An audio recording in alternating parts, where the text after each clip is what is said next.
Hello and good morning, students of class 12th. Today in our business studies class we are going to continue our chapter number 9, that is the financial management, and our today's topic is financial planning. Alright, so first of all the question arises that what is a financial planning? Financial planning होता क्या है?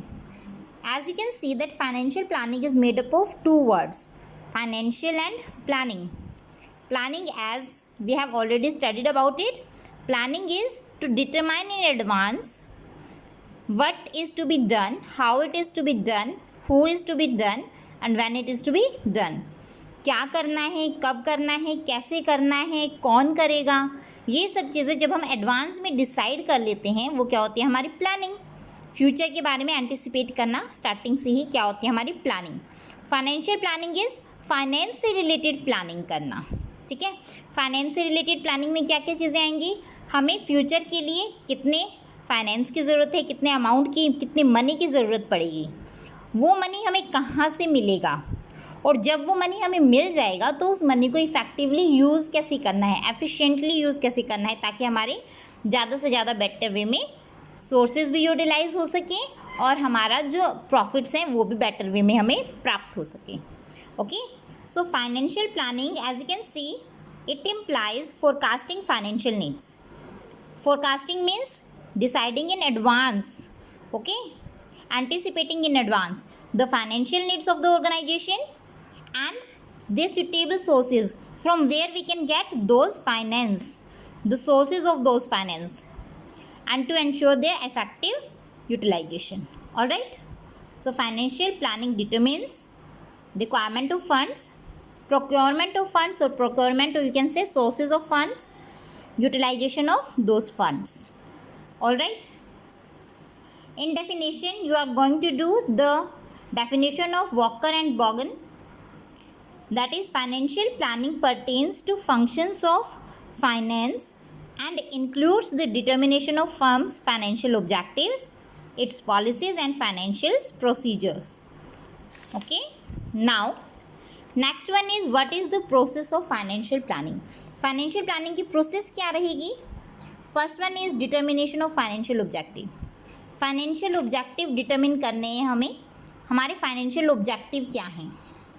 Financial objective दो तरीके से होते हैं हमारे, short term and long term. Short term financial objective कौन से होते हैं, इसके अंदर आता है हमारा कि ऑर्गेनाइजेशन के अंदर हमें प्रॉपर लिक्विडिटी मेंटेन करके रखनी है.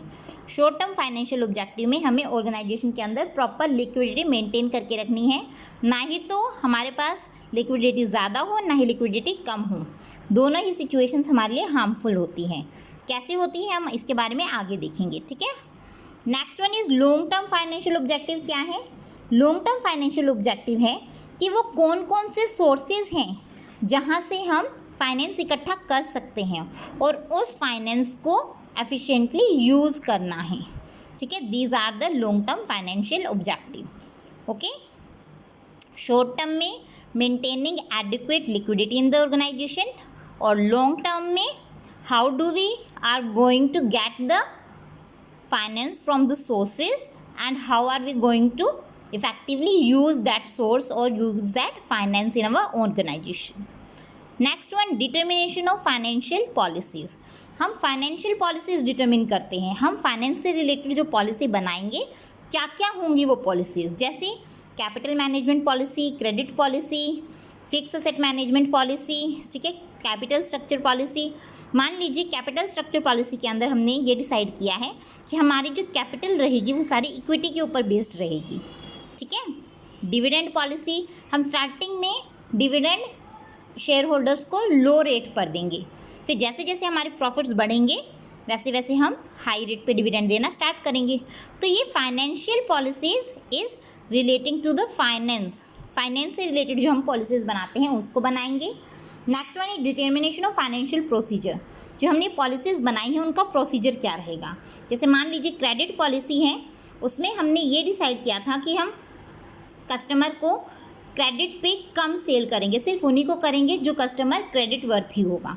ठीक है, अब यहाँ पर मान लीजिए किसी कस्टमर ने हमें पेमेंट रिटर्न नहीं की, हमने उसको मान लीजिए अपना बिजनेस में से एक सेल किया है और सेल करने के बाद कस्टमर ने हमें पेमेंट नहीं दी, तो पेमेंट ना देने की सिचुएशन में हम किस किस तरह से फॉलोअप करेंगे, क्या क्या प्रोसीजर अपनाएंगे उससे पेमेंट निकलवाने के लिए। स्टार्टिंग हो सकता है राइटिंग अ पोलाइट रिमाइंडर, उनको पहले एक पोलाइट रिमाइंडर लिखेंगे, उसके बाद उन्हें एक फ़ोन कॉल करेंगे, टेलीफोनिक रिमाइंडर डालेंगे, उसके बाद पर्सनल विजिट करेंगे और एट लास्ट उनके ऊपर लीगल एक्शन लेंगे।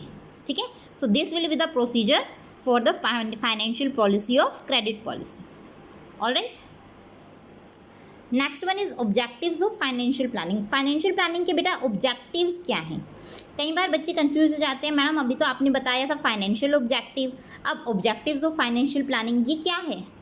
ये है बेटा फाइनेंशियल ऑब्जेक्टिव्स, वो है ऑब्जेक्टिव्स ऑफ फाइनेंशियल प्लानिंग जो हम पढ़ रहे हैं, उसके ऑब्जेक्टिव्स क्या क्या हैं जो हम अभी यहाँ पर करेंगे। और ये थे फाइनेंशियल ऑब्जेक्टिव क्या क्या होते हैं वो थे। ओके, सो फाइनेंशियल प्लानिंग जो हमने की है उसके मेन ऑब्जेक्टिव्स क्या क्या होते हैं? First one is to ensure timely availability of finance, हमें टाइमली फाइनेंस अवेलेबल हो जाए। It is the first and foremost objective of financial planning. क्यों? अगर हम पहले से प्लान करके नहीं चलेंगे कि हमें कौन कौन से सोर्सेज हमारे पास अवेलेबल हैं, कहाँ कहाँ से हमें फाइनेंस मिल सकता है, तो टाइमली हो सकता है हमें वहाँ पर से सोर्सेज से हमें दिमाग में माइंड में ना आए कि हमारे कौन कौन से सोर्सेज हैं। ठीक है, तो पहले से एडवांस में ही डिसाइड कर लेते हैं कि हमें कहाँ कहाँ से सोर्सेज ऑफ फाइनेंस मिल सकते हैं। To ensure proper balance of finance, organization के अंदर प्रॉपर बैलेंस होना चाहिए फाइनेंस का।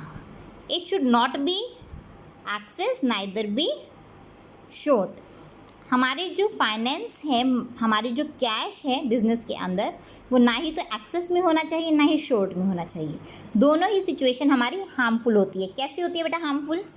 देखिए, अगर हमारे बिजनेस के अंदर जो हमारे कैश है वो एक्सेस में पड़ा हुआ है, मान लीजिए 2 लाख की ज़रूरत है और 6 लाख रुपए हमारे बिजनेस में पड़े हुए हैं।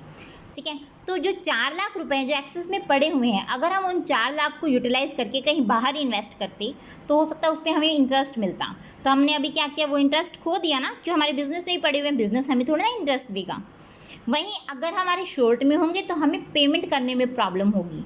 पेमेंट कैसे, हमें क्रेडिटर्स को करनी है, सप्लायर्स को करनी है, ठीक है, इंटरेस्ट पे करना है, कुछ भी पे करना है, तो डेली रूटीन के खर्चे हैं वो सब पे करने में हमें प्रॉब्लम होगी अगर हमारे पास शॉर्टेज में कैश अवेलेबल होगा।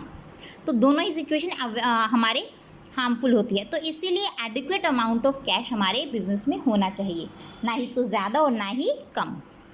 Importance of financial planning, financial planning की इम्पोर्टेंस क्या है?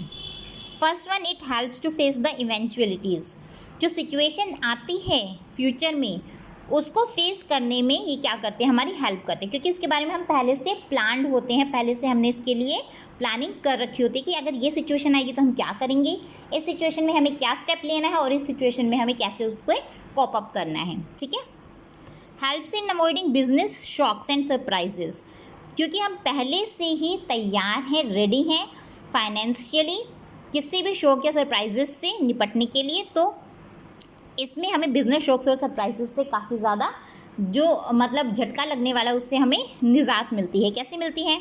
मान लीजिए हमने कहीं इन्वेस्टमेंट कर रखी है, ठीक है, अब वो इन्वेस्टमेंट आगे फ्यूचर में हो सकता है उसमें फ्लक्चुएशंस आए, इन्वेस्टमेंट की वैल्यू बढ़ भी सकती है और कम भी हो सकती है। ठीक है ना, तो इससे बचने के लिए, इस सिचुएशन से बचने के लिए हम क्या करेंगे, इन्वेस्टमेंट फ्लक्चुएशन रिजर्व ओपन कर लेंगे, जिसकी हेल्प से अगर मान लीजिए फ्यूचर में कभी उस इन्वेस्टमेंट की वैल्यू घटती है तो रिज़र्व से हम उसको कवर अप कर सकते हैं। अगर मान लीजिए उस इन्वेस्टमेंट की वैल्यू बढ़ती है तो रिजर्व्स का सारा पैसा हमारे पार्टनर्स में डिस्ट्रीब्यूट हो जाएगा। तो ये दोनों ही सिचुएशन में हमारे लिए क्या है, हेल्पफुल है। हेल्प्स इन कोऑर्डिनेशन, कोऑर्डिनेशन में हेल्पफुल होती है। Coordination in what? Coordination in different activities of the business organization, जैसे परचेजिंग, सेलिंग, ठीक है, प्रोडक्शन, फाइनेंस, इन सब एक्टिविटीज़ में कोऑर्डिनेशन प्रॉपर बना के चलते हैं। क्यों? पहले से एंटिसिपेटेड होते हैं कि किस सिचुएशन में क्या काम हमें करना है। Avoiding wastage of finance, business में वेस्टेज नहीं होने देती फाइनेंस का। क्यों? अगर हम फाइनेंशियली प्लान करके चलेंगे तो बिजनेस का हर एक पैसा प्रॉपरली यूटिलाइज किया जाएगा, हर एक सोर्स से जो मिला है हमें मनी प्रॉपर यूटिलाइजेशन होगा, तो इससे वेस्टेज हमारे फाइनेंस की नहीं हो पाएगी। It helps to link the present with the future, present को फ्यूचर से जोड़ती है। क्यों? हम प्रेजेंट में ही फ्यूचर के लिए प्लान करके चलते हैं। फ्यूचर में अगर हमें कोई भी दिक्कत आती है तो प्रेजेंटली हम उसका पहले से निवारण करके चलते हैं। It helps in creating link between investment and financing decision, ये लिंक बनाती है इन्वेस्टमेंट और फाइनेंसिंग डिसीजन के बीच में।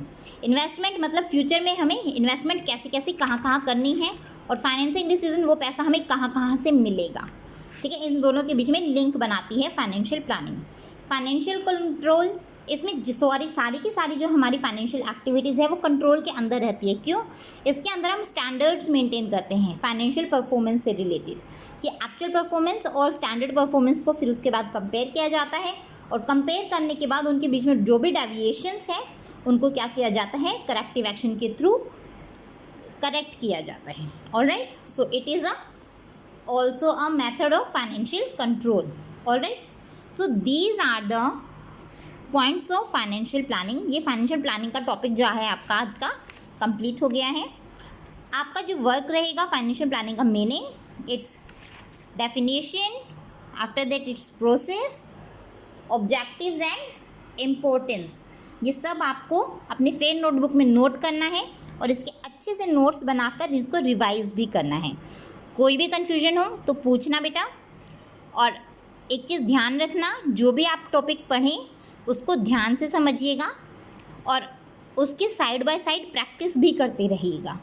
ठीक है, रिवीजन के साथ साथ प्रैक्टिस भी करते रहिएगा, रिटन प्रैक्टिस, सो दैट कि एग्ज़ाम में आपको कोई प्रॉब्लम ना हो। Alright, so that's all for today beta. Thank you.